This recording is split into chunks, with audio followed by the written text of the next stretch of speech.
My friend, he left just a few weeks ago, but the noise has not stopped. Since the moment he left Philadelphia, this wide receiver has turned every public appearance into an opportunity to pour more fuel onto the fire he helped ignite inside the Eagles' locker room. He admitted to speaking to the media on purpose to put pressure on the team. He said publicly that he and the quarterback had grown apart. He said goodbye to Philadelphia by declaring himself the greatest receiver in franchise history. And now, just weeks into his time with a new team, he has done what he does best: say something that sounds like a compliment to his new partner, but that every football fan understands perfectly as a direct shot at Jalen Hurts. The drama between this wide receiver and the Eagles is far from over, and this video is going to give you every layer of what is really going on. Drop a like, subscribe to the channel, and let's get into all of it. This wide receiver spent 4 seasons in Philadelphia after being acquired from the Tennessee Titans in April of 2022 in exchange for a first and third round pick in that same draft year. Over those 4 seasons, he accumulated 339 receptions, 5,034 receiving yards, and 32 touchdowns, becoming the franchise's all-time single-season receiving yards leader with 1,496 yards in 2022, and then breaking his own record with 1,456 in 2023. He earned 3 Pro Bowl selections, 3 second-team All-Pro nominations, and was a key piece of the team that won the Super Bowl in 2025. On paper, a historic partnership.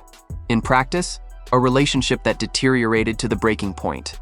In June of 2026, the Eagles traded him to the New England Patriots in exchange for a 2028 first-round pick and a 2027 fifth-round pick. That wide receiver is A.J. Brown. To understand Brown's most recent shot, you need to understand the full history of the divorce between him and Philadelphia. The relationship between Brown and Jalen Hurts has a depth that goes far beyond the field.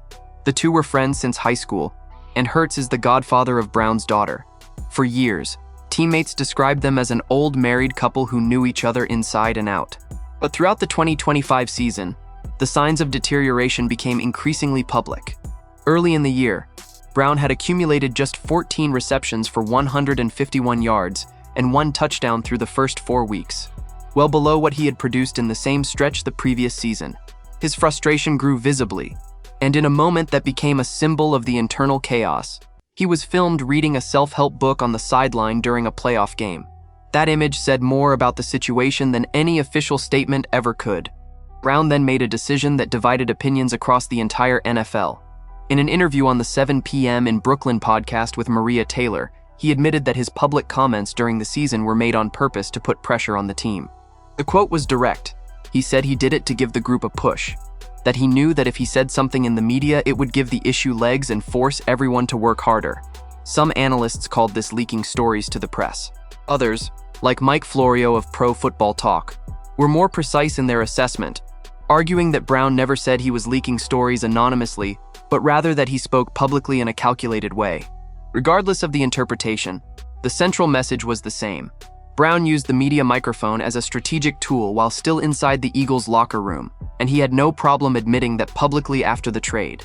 Then, in his final public appearance in Philadelphia before departing for New England, Brown made a declaration that no Eagles fan is going to forget anytime soon. He called himself the greatest wide receiver in franchise history. Considering this is an organization that has had Harold Carmichael, Mike Quick, Deshaun Jackson, and Jeremy Maclin, the statement was, at the very least, bold.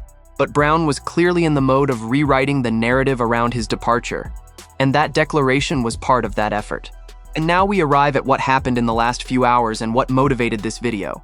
At the New England Patriots OTAs, a reporter asked Brown about his new quarterback, Drake Maye. The response was warm, enthusiastic, and full of praise. Brown said that Maye's talent speaks for itself, that he can make any throw.